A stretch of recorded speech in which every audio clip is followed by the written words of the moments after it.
Hello and welcome to the Enchanted Numerology podcast. I'm your host, Erica Rose, and this is the first episode. I'm so excited.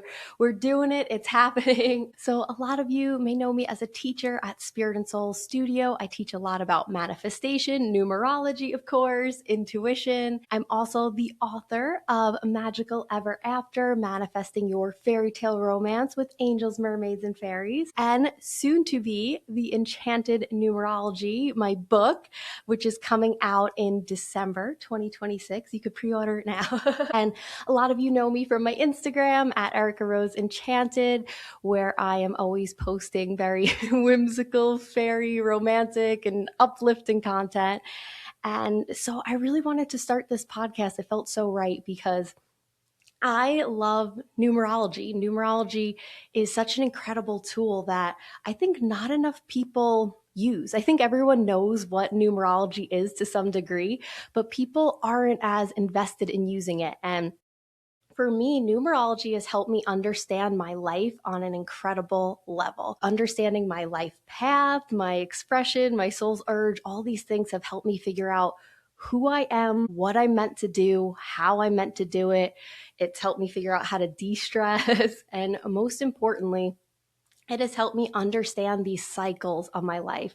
I first started diving into numerology probably over a decade ago, actually close to 2 decades time, close to 2 decades ago. And my first intro was really through personal years and the personal year cycle, because in numerology, we're each in a personal year from 1 through 9. That starts at the start of the calendar year. And it gives an overarching theme to what we can expect and experience in that calendar year. And when I first learned about it, I retroactively analyzed my previous decade of life and realized how spot on it was. And I think that's just so important to understand in life, because if you understand the cycles and if you understand that, you know what, we're going to have ups and downs, and some years are years to rest, some years are years to go inwards and heal and reflect. Some years are everything's going to go your way and life is magical. And when we understand the ups and downs of life, it could just better help us prepare for what's ahead and be more like neutral, not let the hard times rock us and not let the good times put on a pedestal where if things aren't as good, we're unfulfilled and satisfied. Just really understanding that life is cyclical. And I think that's why I love numerology. And so I really wanted to start a podcast to help guide you all through numerology, to help teach you the different ups and downs, to help teach you about your different calculations. And one thing I'm really excited about. So on this podcast, I'm going to have different guests. And when the guests come on, they'll tell you about themselves. But then we are also going to dive into their specific numerology calculations. And we're going to see how that they are living examples of it. And I think that's so fun. And for me, one way that I really learned numerology on a deeper level was just talking to people, doing the calculations first to my friends and family, but then eventually clients. Like I kind of tested it out. Like as I was doing oracle card readings, I would be like, oh, what's your birthday? Let me see your numerology, and then as I studied more and more, I was able to do the full reports. But just getting to talk to people about their calculations has helped me learn so much about the different ways it's been expressed. So I think that'll be really cool. And I'm really looking forward to doing that on this podcast. So today's episode, I figured it would be all about me. Not in a narcissistic Leo stellium kind of way. I do have a Leo stellium. I'm a Virgo sun with a Leo moon, Mercury, Venus, Jupiter, and I'm a Scorpio rising. So that's why intuition. But yes, not in a narcissistic way, all about me. I just thought it would be fun as an introduction to all of this and to explain my numerology, my numbers, so that way you guys can see how I'm expressing it and get to know me a little more as I'm going to be your host throughout this journey.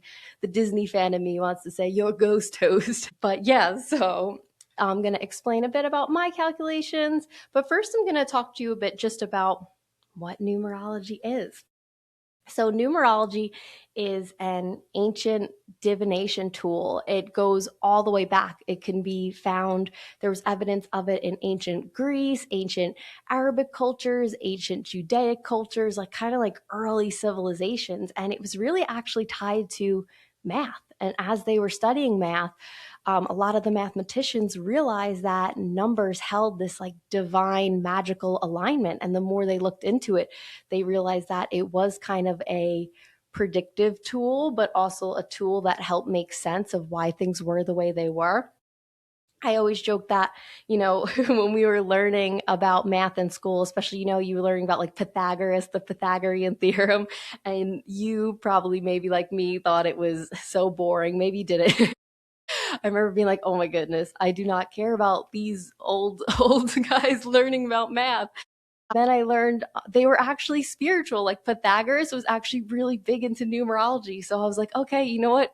He's redeemed. Maybe he was actually kind of okay. But yeah, these ancient mathematicians, they loved studying numbers and creating these correlations to it. So it became such a integral practice, similar to astrology. You know how astrology tells us our destiny and we can predict who we are, what we're meant to do, what's going to happen with the stars. Mathematicians found out that numerology was the same.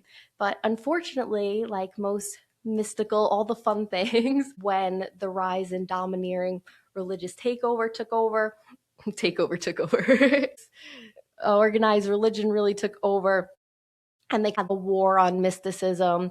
Numerology was one of the practices that was deemed like unacceptable. But when you think about it, all of these things, all of these divination tools, whether it's numerology, astrology, oracle cards, tarot cards, just clairvoyance, anything like that, they were all kind of banned because they help people step into their personal power. And if you think about history, throughout all of history, what have people tried to do? They have tried to disempower the masses so that way they can hold all the power. But you know what? We're reclaiming it.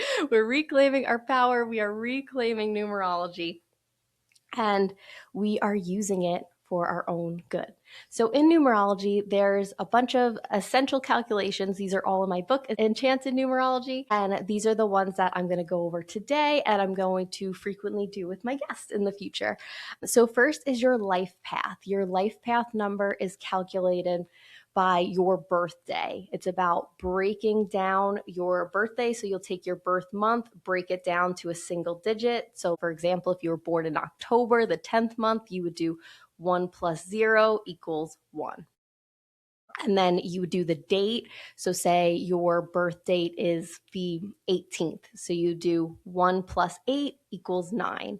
And then your birth year, let's do my birth year, 1991, you would do 1 plus 9 plus 9 plus 1.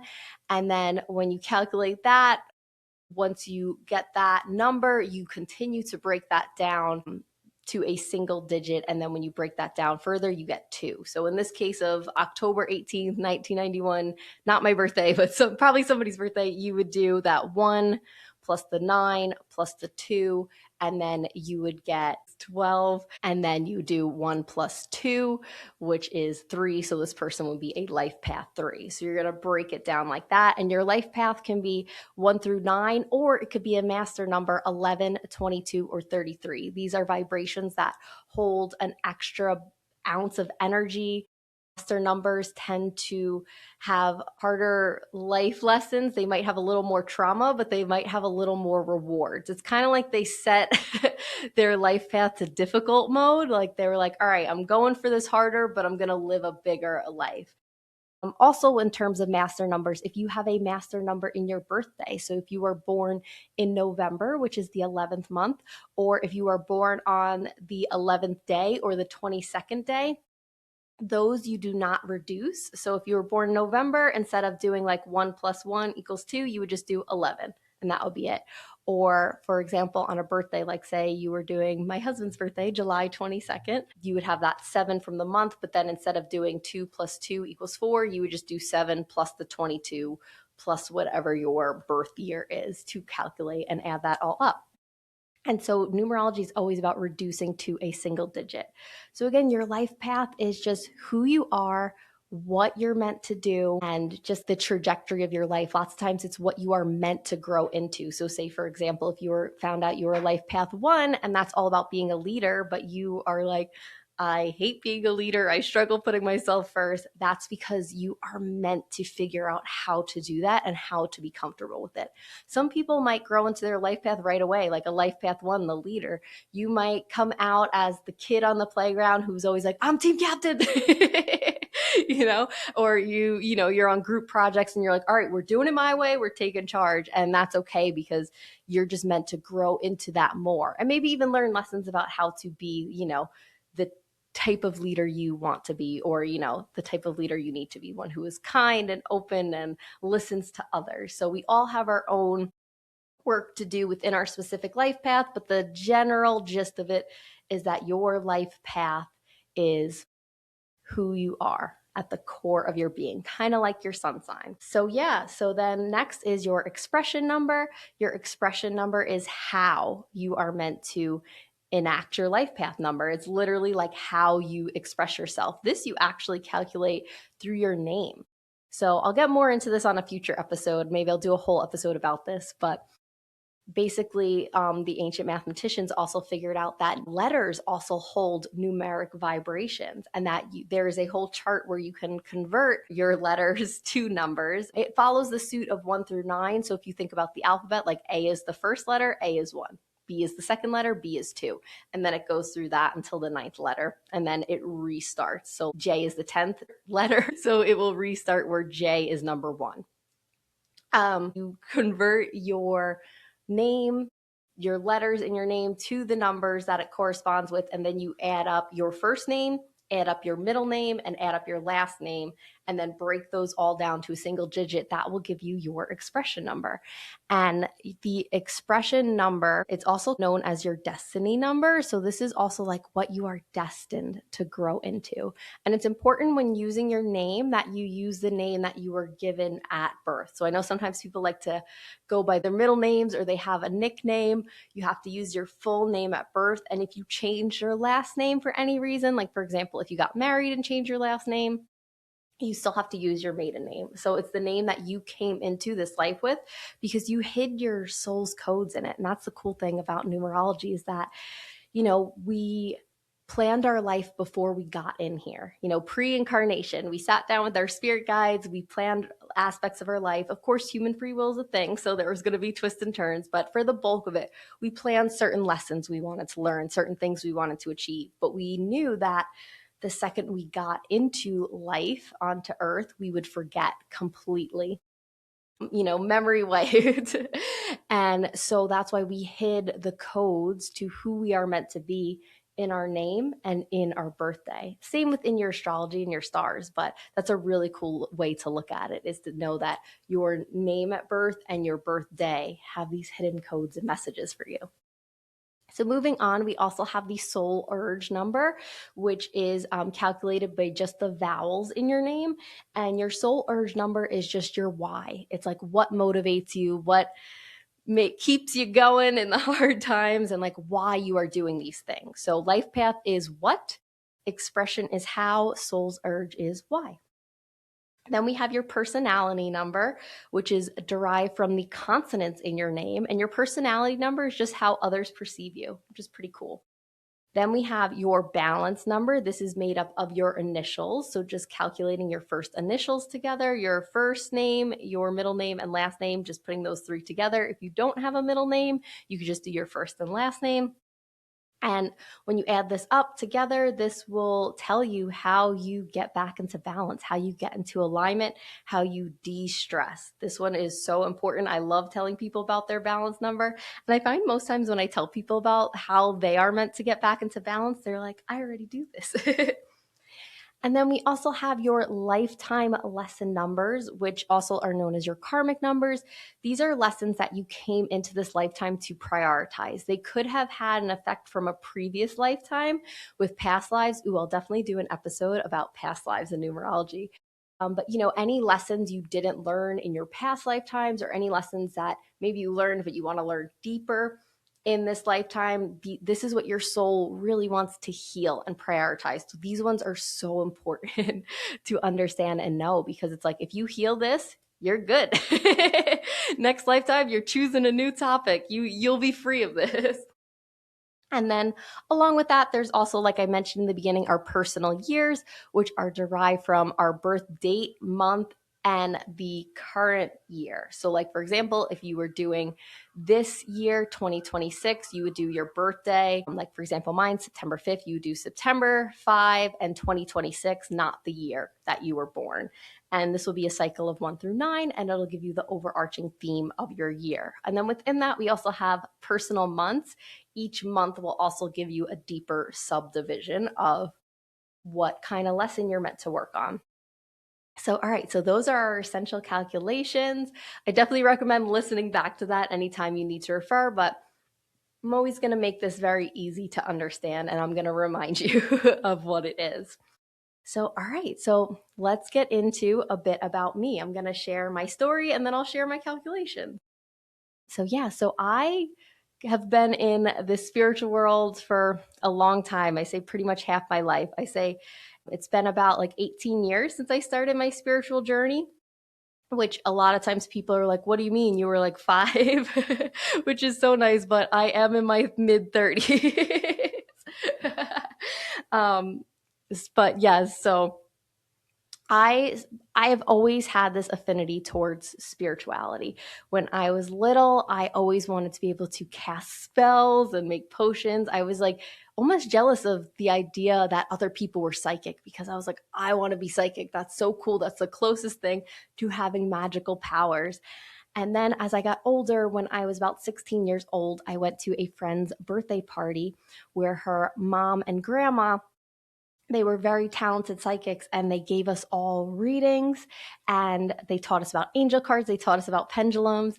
And they also told us that, intuition wasn't something they were born with. It was something they learned and developed over time. And the grandma herself said she started when she was 18. And I was like, like, for someone who always dreams of having magic powers, that was exactly what I needed to hear. So I went full in, my Virgo self. I dove straight in. And I started reading all the books I could about every topic, about developing your intuition, about archangels, about manifestation, numerology. I got there, astrology, just everything. Fairies, I love the fairies. I just needed to know it all about life on the other side, mediumship. And it all just made so much sense. I remember especially reading like a Sylvia Browne book about life on the other side. And I remember being like, this is it. Like, this is real. Like, about reincarnation, I just like felt so deeply in my soul that these had been the answers I had wondered about my whole life. And so me and my best friend, would also practice reading oracle cards on each other. I always joke that in high school, while other kids on like a Saturday night were out at a party, we were in my friend's bedroom doing a meet your spirit guide meditation. And I would not have had it any other way.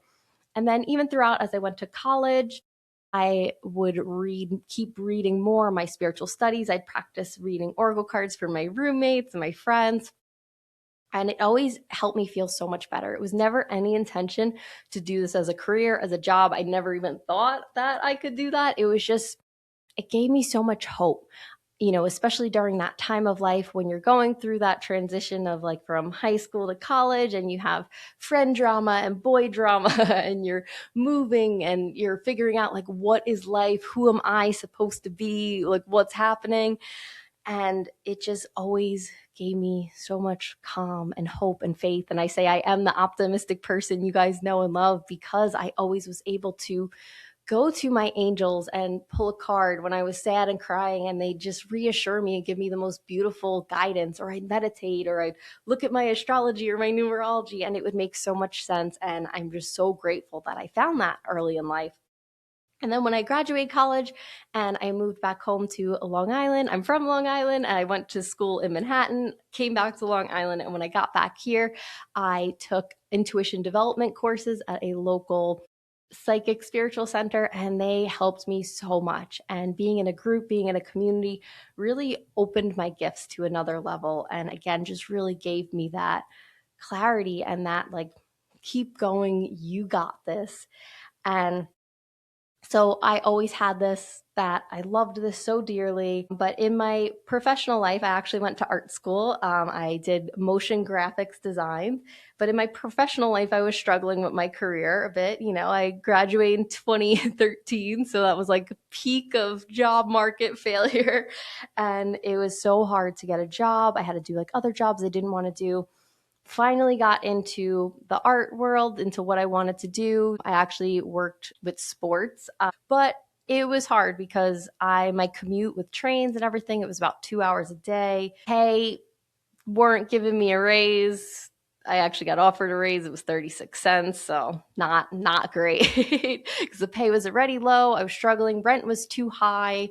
Like I was still living with my parents. I couldn't afford anything, and it was just a really, really tough time. And I reclaimed my power. It was like, no, you know what? Why am I so sad? I noticed all my other friends were sad and struggling. And I'm like, no, enough is enough. Done with this. This was also a year 7, by the way, which is spirituality for me personally, year numerology. And I just was like, I know about manifesting. I've been practicing manifesting for the past like couple years. I had used it to manifest like pit tickets to Taylor Swift for her Red Tour. I used it to run into celebrities while I was in college in the city.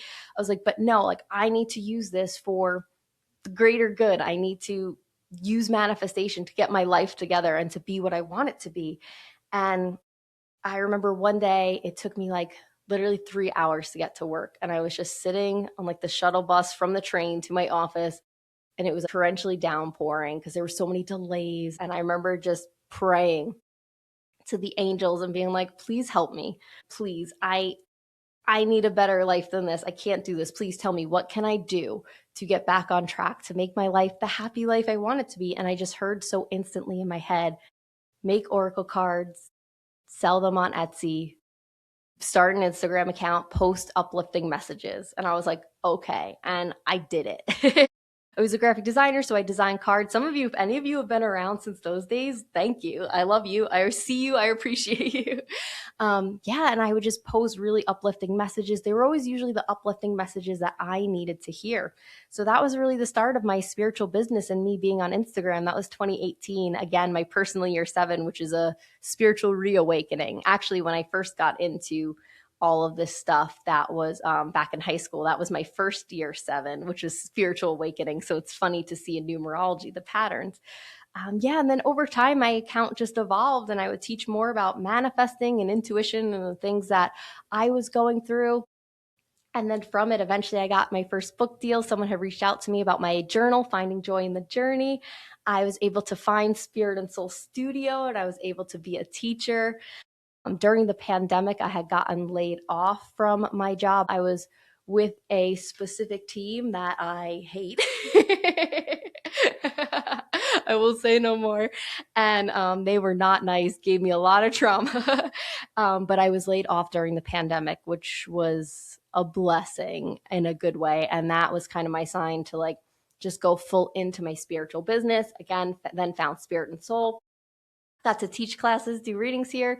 And all of that growth eventually led me to publishing my book, Magical Ever After, which is about a lot of how I manifested love, which that has to be a whole other episode because I love talking about my love story.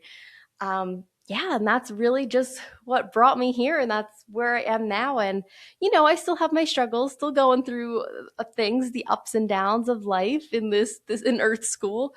But I feel like I have grown so much in the last 2 decades, especially the last decade, and I really feel like I'm at a point where my career is going up and up more, which is such a blessing, especially for someone who felt like they struggled so much. So if you feel like that's you, or you're struggling with your path and purpose, I assure you that it's going to be okay. You got this. You can do this. You're going to get there, just like I did. And I really dedicated my energy to manifesting, to full-heartedly putting in every single day. Like when I was on the train commutes, I would meditate and visualize my dream life. I would journal and write like, I am doing the spiritual work I love. I am a published author. So I just fully went like delusional, put my energy full in there, and it manifested. So I know you absolutely can do that too. You got this. Okay, so yeah, that's a bit of my story. You guys will get more of my story throughout the podcast. We'll get into some fun facts about me, so it's not all serious. So yeah, I'm a Virgo sun, Leo moon, and Scorpio rising. I love Star Wars and One Direction. I was a Nile girl. Star Wars, I love the animated series. I love Clone Wars, Bad Batch Rebels. My favorite Star Wars movie is Attack of the Clones. I know that's not the best one. I know the best one is Empire Strikes Back. Attack of the Clones, I just love it so much. They're on Camino, Jango Fett, Padme's lake dress, superior, superior. I was actually on and won an episode of Wheel of Fortune. It was a Star Wars themed episode, so I was selected as one of 18 Star Wars fans to appear on this episode. It was in 2023. It aired June 5th, 2023, and I won. I won Wheel of Fortune. That is the coolest thing that has ever happened to me. I don't own a pair of jeans. I just don't like them. They're not comfortable. I have never drank coffee or alcohol, just not for me. To me, they both smell bad. I love tea. I love a good tea party. I'm a big Alice in Wonderland fan. I love Cinderella. I was actually a swimmer, a competitive swimmer in my kids and teenage years. I was pretty good, if I do say so myself. My Leo stellium coming out to be like, I was pretty good. I'm married to my husband, Justin. We got married almost 2 years ago, but this September we'll be having known each other for 10 years. We met at work and we became best friends, and we started dating about 2 years after we first met, which was amazing because it gave us lots of time to get to know each other and for us to develop crushes on each other and build just such a solid foundation of friendship. And then we started dating. We went to see a play, and it started raining. It was an outdoor play, but that let us have a romantic kiss in the rain, and that started our romantic relationship. And then on that exact day, 6 years later, we got married at Walt Disney World. We got married at the wedding pavilion and had the reception at the Grand Floridian. That was August 17th. And the really cool thing about that date was that was actually my parents' wedding anniversary, and date specifically would have been their 40th. So it was very special. So unfortunately, one sad fact about me is actually um, in 2023, just about 9 months before my wedding, I lost my mom unexpectedly. I'm better than I was, but over these past couple of years, I've been dealing with grief. So I definitely will talk about grief from time to time. And I feel like grief, it also just helps to talk about it too. Like, I love telling stories about my mom. In Enchanted Numerology, I have a whole story, a whole section about my mom, because it's very therapeutic to talk about someone and makes it feel like they're still here. Yeah, so I guess are those my fun facts? I play Fortnite almost literally every night with my husband. My current Fortnite skin is Ahsoka. It's the Clone Wars Ahsoka Tano. And yeah, so I guess that's it. Those are my fun facts. If I think of any more, I'll let you guys know. But let's get into the numerology of my chart. So my personal life path number is a 7. So 7 is the number of spirituality. It's intuition. It's a sign that just is always wanting to learn, a number that always just craves knowledge and wants to learn more. So that explains why I had my spiritual awakening early. That explains why I've always been drawn to spiritual topics. And it explains like my life path is spirituality, is to do intuition and to learn. 7 is the eternal student. And that's why when I first found out about this, I've always just wanted to learn so much. Maybe that's a bit of my Virgo sun and a bit of my Scorpio rising too, but I just love learning and I love knowing everything and I love knowing as much as I can. I know I was on Wheel of Fortune, but I also love Jeopardy because I love trivia. So yeah, 7 is really all about just trusting that inner wisdom. And 7s are very wise. And 7s go very deep. 7s don't want to have like surface level convos. 7s want to go to the depths with you. I think a great example of this is actually my girl Taylor Swift is a life path 7. And while spirituality is not her life path, particularly like in the way mine is, she has always been so analytical. And if you think about her lyrics, her storytelling, they're so personal and they go so deep. And they go so much deeper than most other artists do. And that's what makes us connect with her. And she's so wise. Even though she says she gets older but never wiser, she is very wise. So 7 is all about that deep wisdom. 7, it can also be an introvert at times. They want to go inwards and have time to think. I remember times when I was little, and especially as a teenager, just needing to like lie on my bed and just think. Like I was like, I have so many thoughts going on in my head. I always share all of these thoughts with my husband too. So he lovingly, because he always says he loves my weird brain. He loves to hear a lot of these thoughts. But if you are a 7 or you have a 7 in your life, you probably will hear brain dumps on the regular. So I think it's really cool that, my life path, the reason I came here was to learn, share wisdom, and trust my intuition. So that is spot on for me. Next, my expression number is a 5. So 5 is really about being like different and questioning societal norms. So this is also something my husband will hear a lot. I will go on a lot of rants of like, why are things done this way? Why does society keep having to do things? If you guys follow my Instagram or take any of my classes, you probably notice I'm always like, society tells us life has to be this way, but like it shouldn't. Life should be the way that you want it to be.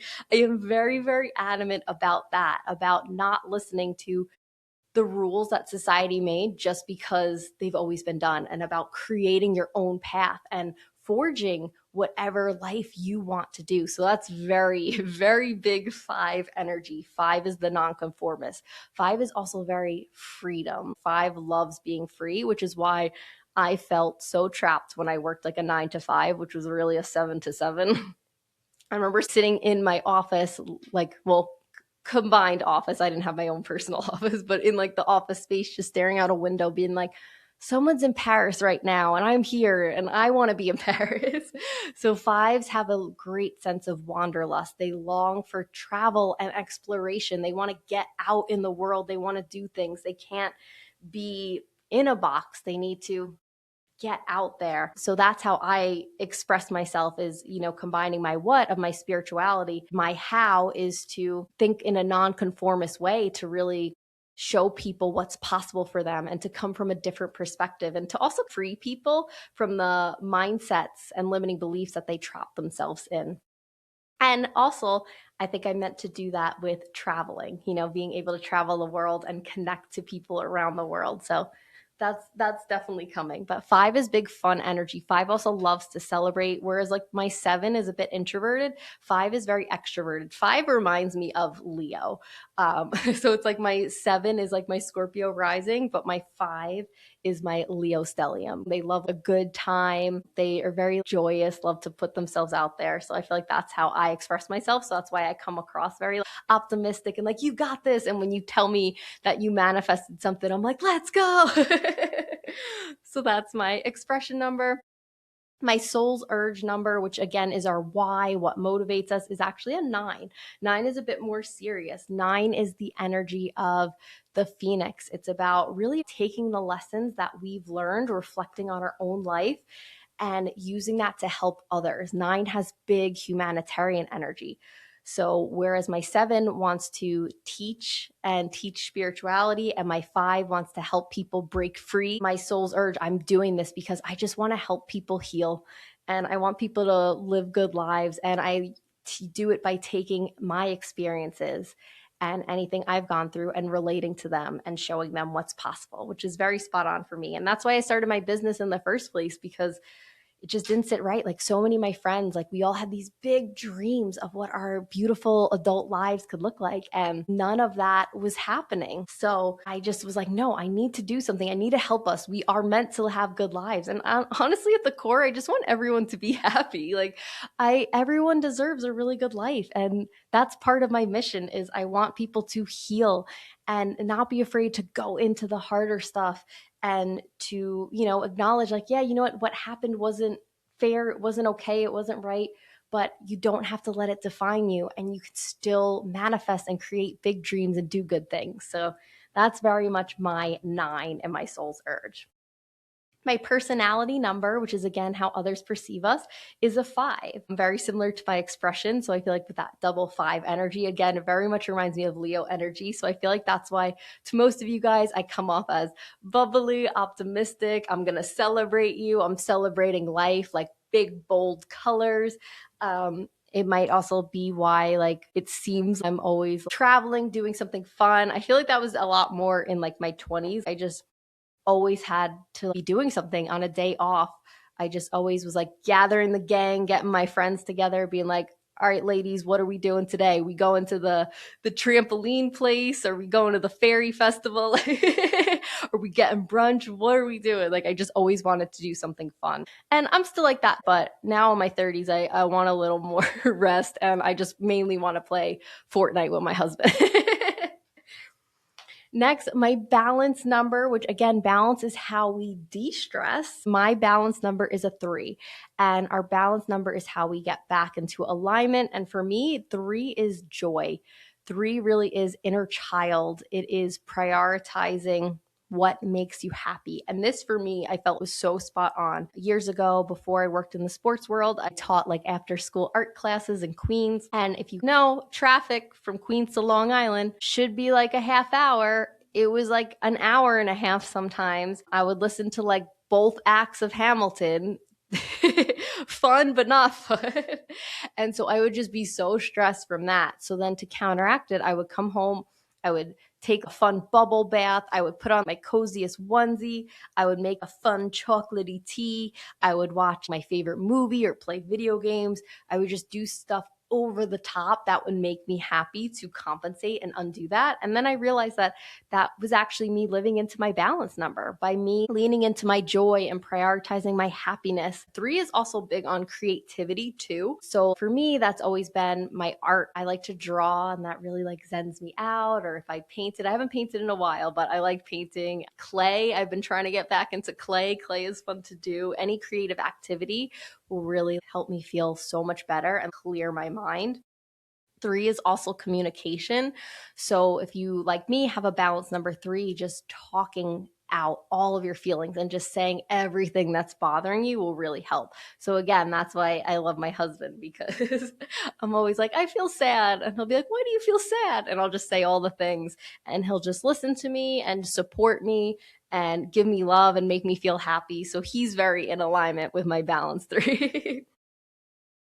And then we have lifetime lesson numbers, which is again what you are meant to work on in this lifetime, what your soul wanted to prioritize. In lifetime lessons, you will have multiple. Some people have 1, most people have 2 to 3. I've even seen people have 4. So it's just like your soul wanted to get more stuff done.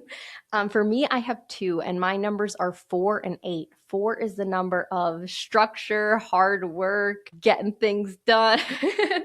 And 8 is the number of abundance, money, success. So together, 4 and 8, this explains why throughout most of my adult life in my 20s, I really struggled with work and finding the work I wanted to find. And I struggled with money. Jobs wouldn't pay me. That's why I really had to start my own business and do my own thing to be like, you know what? I want to be in control of my money. I want to be in control of my finances. Like, I can't rely on somebody giving me a 36-cent raise, you know?